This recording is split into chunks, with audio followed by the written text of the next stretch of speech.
freestyle about it, preach about it, or go off top of the head.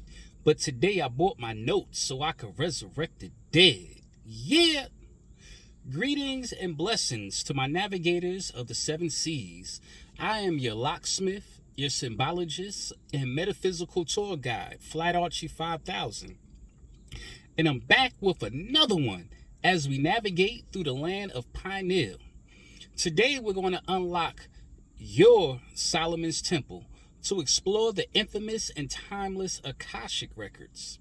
So as always, strap on your helmet and buckle up your spacesuit because we're on a mental voyage and we're about to take off before the walls of Jericho come crumbling down.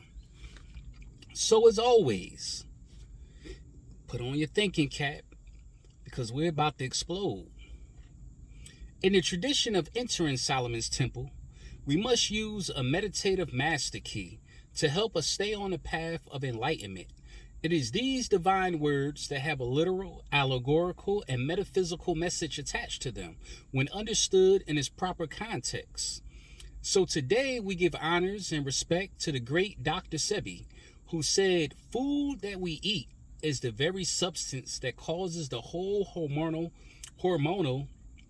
structure of the body to go haywire because it's on an acidic base. So you're going to get acidic thoughts." Let me repeat it one more time so you can see what's supposed to be planted in your garden. Dr. Sebi said, "Food that we eat is the very substance that causes the whole hormonal structure of the body to go haywire because it's on an acidic base. So you're going to get acidic thoughts." Go on and meditate on that and click your heels 3 times while I ring this bell of enlightenment for that powerful meditative key of wisdom as you enter the corridors of your Solomon's Temple. Here we go. Yeah. Let's get to it, shall we? No time to waste. Let's start off by stating that the Akashic Records are an astral or ethereal recording of all thoughts, emotions, and actions that have ever occurred based on all previous reincarnations. These records are not just your personal experience, but all the experiences that have ever taken place in the universe. These recordings are a storehouse of knowledge and information that contains the collective wisdom and experiences of all beings throughout time. It is often described as a vast library or database that exists on a non-physical level. You see, the term Akashic originates from the Sanskrit word Akasha, which translates to ether or space. In this context, the Akashic represents a subtle and all-pervading energy or medium that permeates the universe. It is believed to be a realm beyond our physical reality, where all information and consciousness are stored and accessible. The Akashic recordings are considered to contain the records of every thought, emotion, action, and event that has occurred in the past, present, and potential future. It encompasses the experience of individuals, collective consciousness, and even the history of the cosmos itself. While the Akashic Records are often associated with the personal and spiritual growth, we take note that it also holds information about past lives, karmic patterns, soul contracts, and the interconnectedness of all beings. Some view it as a source of divine guidance and a means to gain a deeper understanding of one's pursuits, one's purpose, and the nature of reality.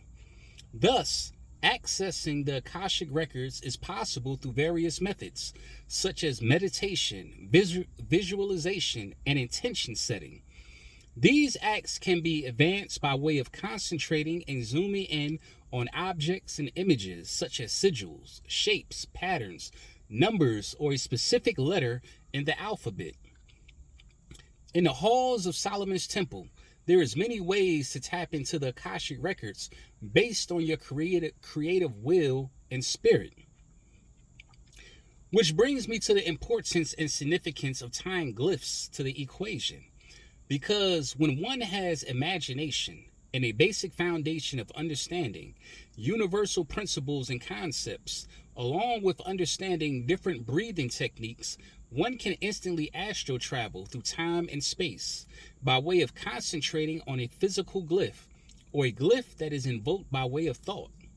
For it is the glyph that is a conduit of infinite energy tied to the first manifestation of light, which can assist you with tapping into your eternal mental reservoir. If you are vibrating on the right frequency, you must be on a quest for questions to get answered if you are mentally intending to take off. For example, concentrating on the glyph known as the numerical number 3. One must first plant their seed of intention in the fertilizer of divine will. Visualization is key for mental transmutation within the realm of the higher self. So I will share with you what I see when I look at the number 3. It's all right if you see something else, because everyone's experience is their own personal experience, and there is no bounds or limits within the imagination and manifestation. Thus, when I stare at the number 3, talk about myself, my personal self, what I see the science of the Trinity of man, woman, and child. I also see, by stretching my imagination, the letter M for matter, mother, magic, magi, map, magnet, metamorphosis, and matrix. Now, when I flip the 3 around, I also see a W for woman, water, well, wavelength, and double U, as in the W, the polarity. Also, when you pronounce the letter 3 in a prolonged chant, you feel the vibration in your chest, lungs, nostrils, to the upper regions of your face. As you continue to contemplate and focus on the glyph, other realities of truth comes to mind until you are ultimately in a trance. The key function at this point is to continue building on the glyph, for you are venturing in the depths of your own consciousness until you see yourself and feel yourself having an out-of-body experience. Remember, when you initially planted your intention to have an out-of-body experience in the fertilizer of divine will, you should see yourself in a vast ethereal library, pulling books or beams of light from the archives of your Akashic recordings. This is not simply imagination or a dream-like state. This is you exploring the deepest regions of your consciousness by way of receiving past life data through the cosmic umbilical cord. Thus, through this cord, this meditative state, we experience flashes of images, vivid emotions, intuitive insights into unresolved issues, karmic patterns, and even talents or strengths that have carried over from previous lives. The color of this realm is violet with 750 terahertz. The goddess Seshet, the archangel Metatron, and the god Thoth, aka Tahuti, is associated with being the guardians or overseers of the Akashic Records, while ensuring the integrity and accessibility of these recordings. Now, keep in mind, glyphs are more than mere symbols. They are gateways to the vast cosmic library known as the Akashic Records.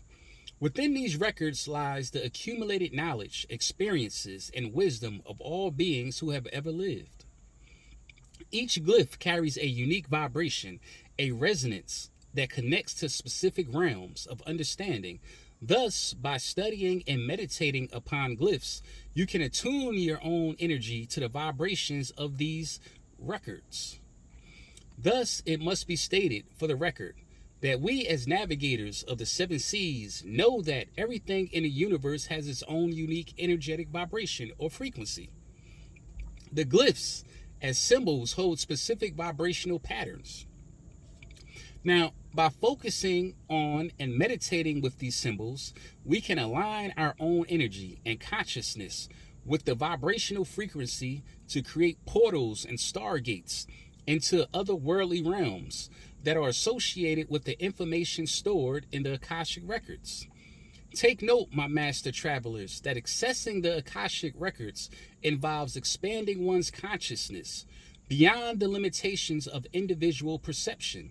Studying glyphs can be seen as a way to bypass the analytical mind and tap into intuitive higher states of awareness. Thus, by immersing oneself in the study and contemplation of glyphs, we aim to quiet the ego mind and open ourselves up to receiving insights, guidance, or information from collective consciousness of the Akashic Records. So, as always, in Solomon's Temple, I leave you in peace with these powerful words.